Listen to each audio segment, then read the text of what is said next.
Shalom, saudara-saudaraku yang dikasihi oleh Tuhan. Senang sekali kita dapat berjumpa kembali pada hari ini, Sabtu 13 Mei 2022. Puji Tuhan, saudara-saudaraku, kita boleh berjumpa kembali dalam kasih karunia Tuhan. Hari ini kita boleh dapat merenungkan kebenaran, bahkan kebaikan Tuhan yang tidak pernah habis-habisnya dalam hidup kita. Nah, saudara-saudaraku, mari kita lebih dalam lagi untuk dapat merenungkan firman Tuhan. Kita satukan hati dan kita berdoa. Bapa kami yang sungguh baik, kami bersyukur hari ini kami kembali datang kepadamu. Kami rindu akan Engkau ya Tuhan. Biarlah hadirat-Mu memenuhi setiap kami. Kami percaya bahwa Engkau terus membawa kami untuk semakin melekat kepadamu. Ya Bapa, saat ini kami rindu untuk mendengar sabda-Mu. Berfirmanlah bagi setiap kami, urapi kami, Roh Kudus ajar kami, sehingga kebenaran-Mu boleh kami dapat aplikasikan dalam kehidupan sehari-hari. Engkau yang berikan kami pengertian dan kekuatan untuk dapat melakukannya. Terima kasih Bapa. Kami mengucap syukur hanya di dalam nama Tuhan Yesus kami berdoa. Amin. Nah, saudaraku yang dikasihi oleh Tuhan, hari ini kita kembali boleh merenungkan firman Tuhan yang tertulis di dalam Ratapan 2 ayat 18 sampai 22. Nah, judul firman Tuhan hari ini adalah Belas Kasihan Allah. Kita bersama-sama dapat membaca Alkitab kita yang tertulis di dalam Ratapan 2 ayat 18 sampai dengan 22. Berteriaklah kepada Tuhan dengan nyaring, hai putri Sion. Cucurkanlah air mata bagaikan sungai siang dan malam. Janganlah kau berikan dirimu istirahat. Janganlah matamu tenang. Bangunlah, mengeranglah pada malam hari, pada permulaan giliran jaga malam. Curahkanlah isi hatimu bagaikan air di hadapan Tuhan.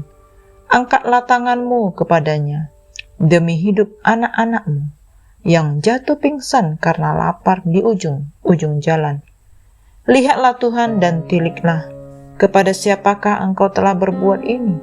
Apakah perempuan harus makan anak kandungnya, anak-anak yang masih dibuai? Apakah dalam tempat kudus Tuhan harus dibunuh imam dan nabi? Terbaring di debu jalan pemuda dan orang tua, darah-darahku dan teruna-terunaku gugur oleh pedang. Engkau membunuh mereka tak kala engkau murka, tanpa belas kasihan engkau menyembelih mereka. Seolah-olah pada hari perayaan engkau mengundang semua yang kutakuti dari sekeliling. Tak kala Tuhan murka, tak ada seorang yang luput atau selamat. Mereka yang kubuai dan kubesarkan dibinasakan seteruku. Amin. Saudara-saudaraku yang dikasihi oleh Tuhan, kita sudah membaca Alkitab kita pada hari ini. Pasal ini berisi bagaimana murka Allah terhadap Sion karena pengkhianatan mereka terhadap Tuhan. Murka Allah tidak bisa dihindari. Allah menghempaskan kemuliaannya dan melemahkan kekuatan Yerusalem. Semua simbol relasi antara Allah dan umatnya dan para pemimpin bangsa Yehuda dan tembok kota yang dimusnahkannya, sehingga mengakibatkan penduduk Yerusalem mengalami penderitaan yang luar biasa. Mereka diserbu, dianiaya, ditindas, dibunuh oleh bangsa Babel. Saudara-saudaraku, pengkhianatan ini terjadi karena para nabi palsu. Israel telah memberikan penglihatan palsu. Selama ini mereka tidak menegur kesalahan bangsa Yehuda. Mereka tidak menggiring umat untuk bertobat. Sebaliknya, mereka membiarkannya saja. Hal ini menjadi peringatan bagi kita pada zaman sekarang. Ketika Roh Kudus bisa menghentikan manifestasi berbagai karunia dan karya ajaibnya di dalam diri orang percaya apabila kita tidak lagi mencari terlebih dahulu kerajaan Allah dan berkompromi dengan dosa. Saudara-saudaraku, meskipun ratapan ini tidak ditutup dengan perasaan putus asa, namun di tengah situasi seperti itu, umat Tuhan diajak untuk membuka diri dan berteriak kepada Tuhan dengan tangisan penyesalan sambil berharap kepada belas kasih Allah. Walaupun Allah bertindak keras, tetapi Ia tidak pernah menyangkal kasih setianya. Pengharapan ini terjawab tuntas di dalam kematian dan kebangkitan Kristus. Murka Allah telah ditanggung oleh Kristus. Itulah sebabnya di dalam Kristus ada kasih, pengampunan, dan pemulihan. Saudara-saudaraku, marilah kita bertekad untuk tidak kompromi dengan dosa dan sungguh-sungguh mencari Allah. Janganlah kita jemu-jemu untuk saling mengingatkan agar kita tidak terjatuh di dalam dosa ataupun tinggal di dalam dosa. Saudara-saudara, adalah baik ketika kita mencurahkan isi hati kita kepada Allah, seperti yang dilakukan oleh Nabi Yeremia. Melalui firman Tuhan hari ini, biarlah kita memandang kepada Tuhan dan kita merendahkan diri serta menjalani pendisiplinan daripada Tuhan. Meskipun tidak mudah, hal ini sudah menjadi momen yang tepat untuk kita boleh belajar memohon belas kasihan Allah. Saudara-saudaraku, ketika ada ucapan syukur yang dapat kita naikkan, bahkan ketika kita menanggung hukuman dari Tuhan, biarlah masih ada keluar nyanyian syukur dari mulut kita.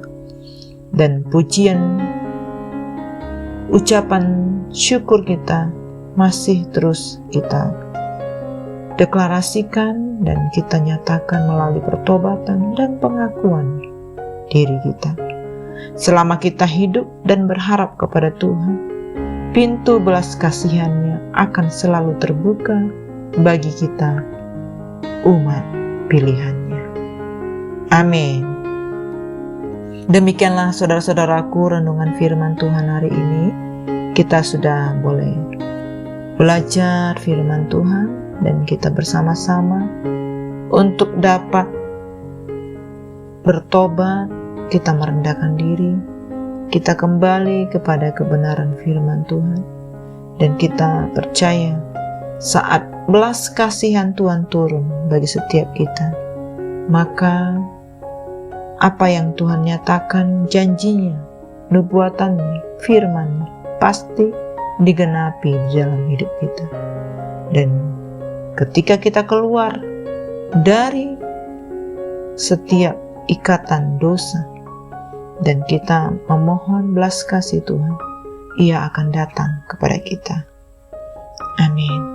Mari saudara-saudaraku, kita tutup di dalam doa. Terima kasih Bapa yang sungguh baik. Kami bersyukur karena Engkau sudah menanggung semua hukuman yang harusnya ditanggung atas kami. Kami bersyukur memiliki Allah yang luar biasa seperti Engkau.